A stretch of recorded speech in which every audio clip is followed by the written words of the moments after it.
Yeah.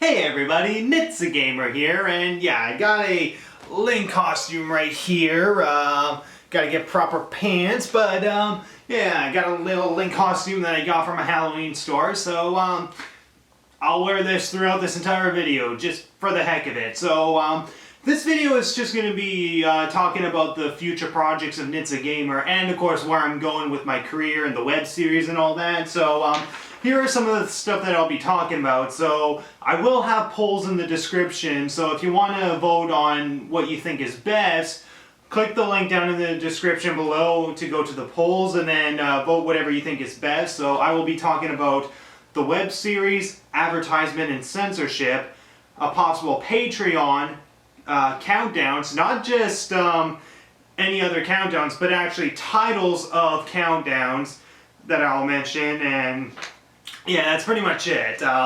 So yeah, in terms of the web series, I've been procrastinating it for quite a while, but I have finished or finalized like the first 2 episodes in terms of scripting. I'm going through episode 3 as of now, which has been quite a difficult episode to script, to be honest, but I think I'm getting it. And the thing is that I hired like 6 actors. Like there's 6 main characters in the web series, and I hired the 6 actors last year, and I've only filmed 1 scene, which is back in January, and I have talked about it before in previous videos, but yeah, unfortunately, since I've only filmed the 1 scene and all that,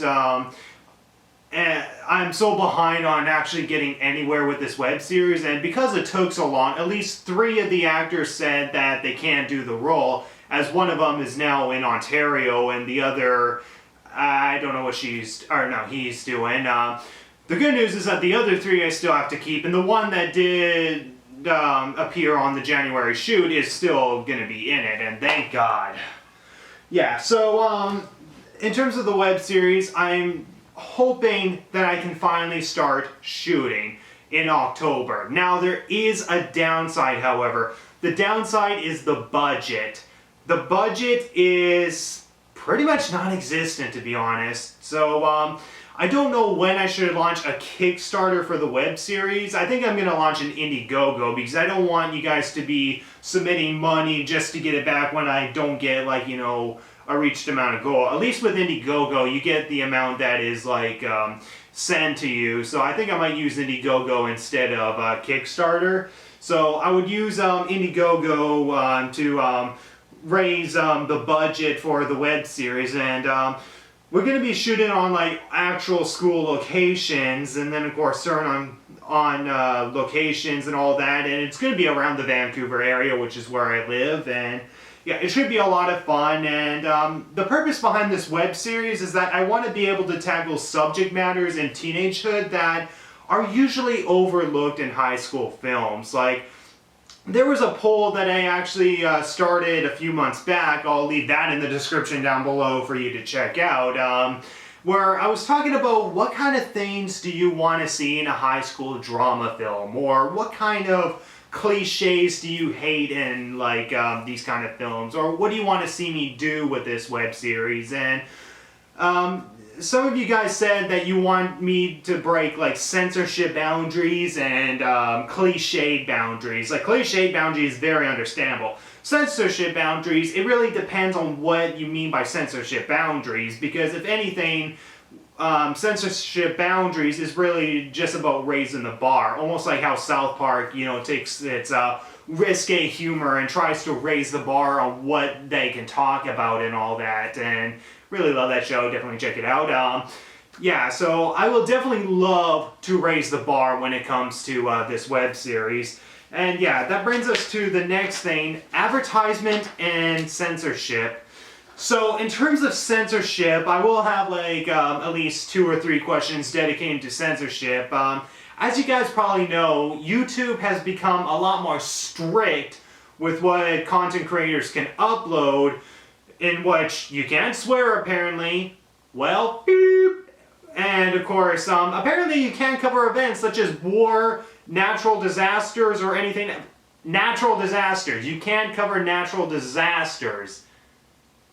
what the hell? I mean, who would be sensitive to an event of an earthquake? I mean, you would be sad and depressed of an event of an earthquake, but why would you feel offended by it? Like, I don't know. The new policy with the advertiser-friendly rule that YouTube has brought out just makes no freaking sense. And fortunately, I have not been attacked by it, and thank God.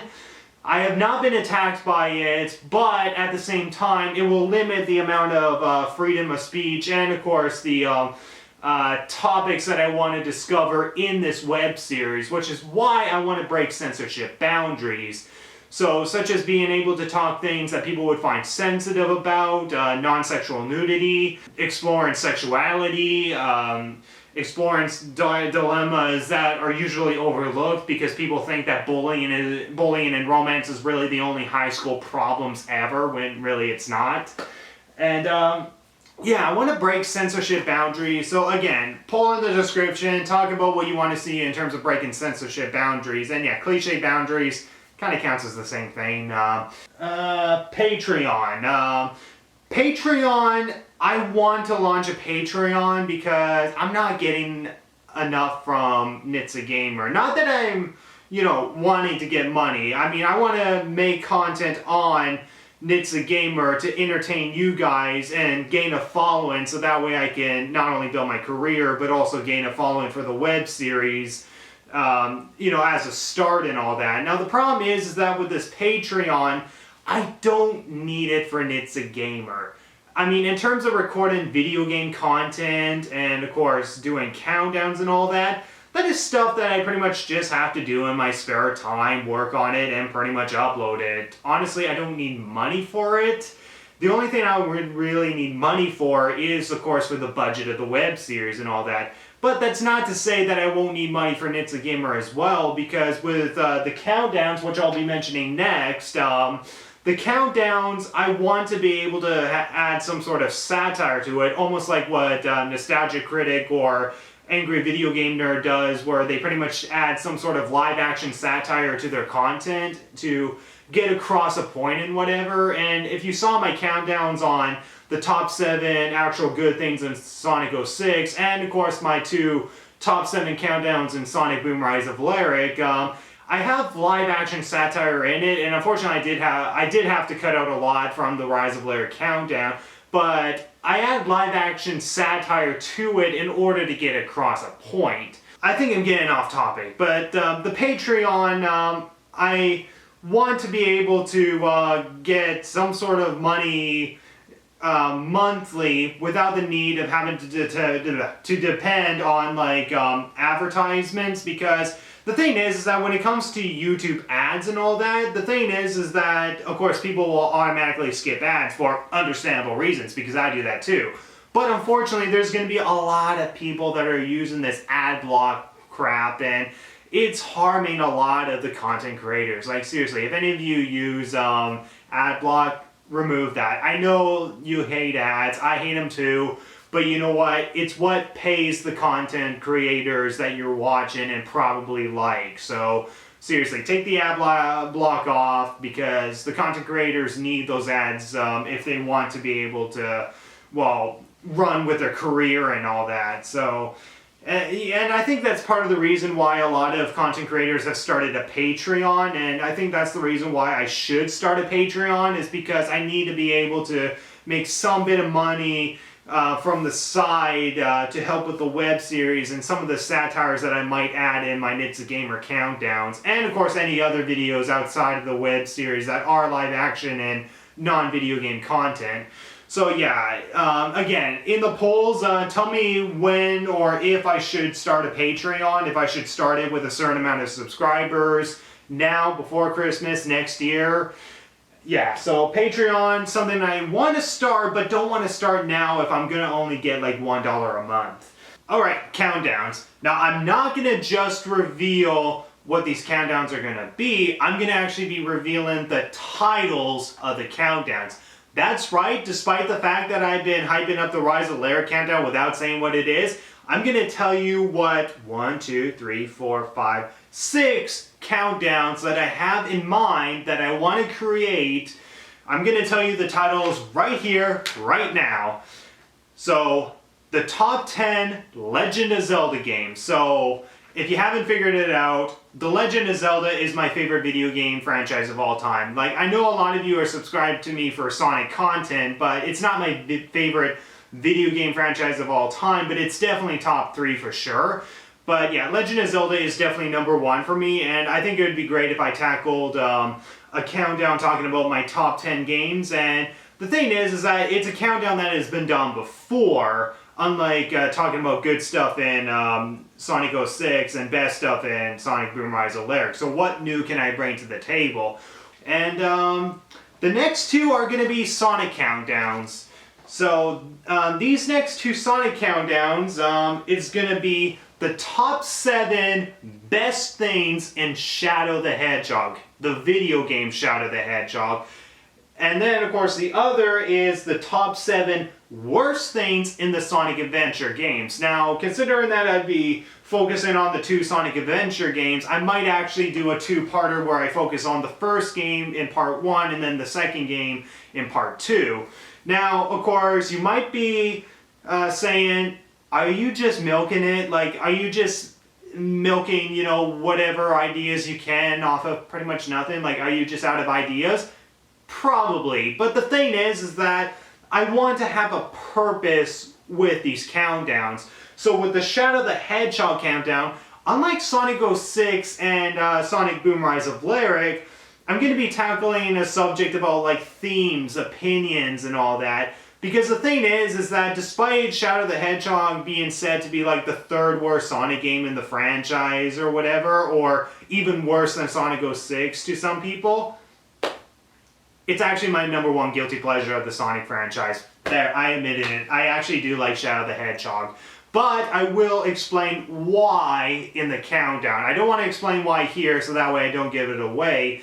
And I want to be able to have some Sonic, like people from the Sonic community to be a part of this collab and all that, so that way it can actually help with the satire and even the message that I'll get across, which I'll still need to figure out what message I need to get across in that countdown. As for the top 10 worst things in the Sonic Adventure games, the thing is that I fully acknowledge that the first Sonic Adventure game has not aged well. Like, it's actually aged pretty badly, to be honest, but I still really like it. Like, I still really like the Sonic Adventure 1, and even though I only played the GameCube version, I still really like it.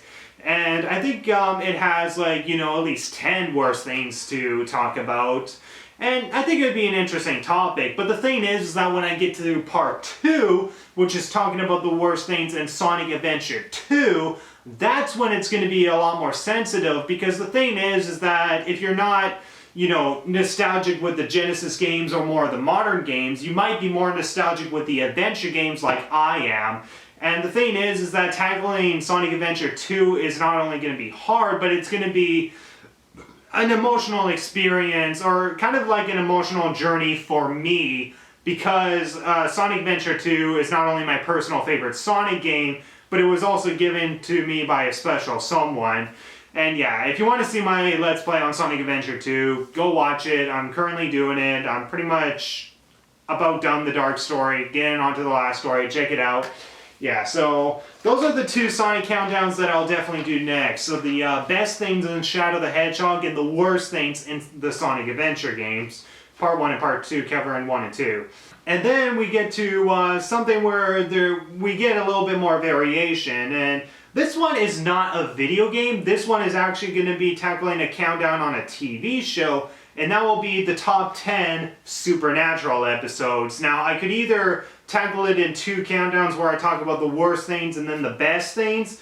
And the thing is that I don't know much about, or like, I don't know what to do with this, whether if I should just do the first 5 seasons, or if I should do the show as a whole of where it is now or something. Like, I don't really know. And since I do live around the Vancouver area, which is where Supernatural is filmed, then I might be able to film at certain locations that Supernatural has been filmed. but I can't guarantee that I can get Jared Padalecki and Jensen Ackles in my video. Sorry, guys. The next one will be the top 10 disappointing games. Now, the disappointing thing about this disappointing list is that I disappointingly haven't played enough disappointing games to really come up with really 10 disappointing games. I have to pretty much play more games if I'm going to increase like this one countdown. And then the next one is top 5 game exploits. Now, I don't know if I should cover like glitch exploits in general, or if I should cover exploits that like help you get to the ending of the game, almost like how you can do a wrong warp in Ocarina of Time from Gama's boss fight room to the inside of Ganon's castle, you know, that kind of game exploit. Or if it's like a game exploit in something like Super Mario 64 where there's like parallel universes and all that. Like, I don't know what to do in terms of a countdown on gaming exploits, but I'll eventually figure it out once I do the Zelda countdown and probably one of the Sonic countdowns. So those are the 7 countdowns that I want to do in the future. Now, out of all these countdowns, I did not include one, and this one countdown is actually going to be the countdown I'm working on next. So the countdown that I'm currently working on is not any of the ones that I've listed now, but there is a countdown I'm currently working on. I won't say what it is, but I will give you a hint. It's something Zelda related. Alright, so I think that's pretty much all I need to say for this video. So yeah, go to the description, go to the link to the polls, and vote your opinions on what you think I should do in terms of Nit's a Gamer. So what do you want to see out of the web series? What kind of censorship boundaries should I break? When should I launch a Patreon? And of course, what one of these countdowns do you look forward to the most?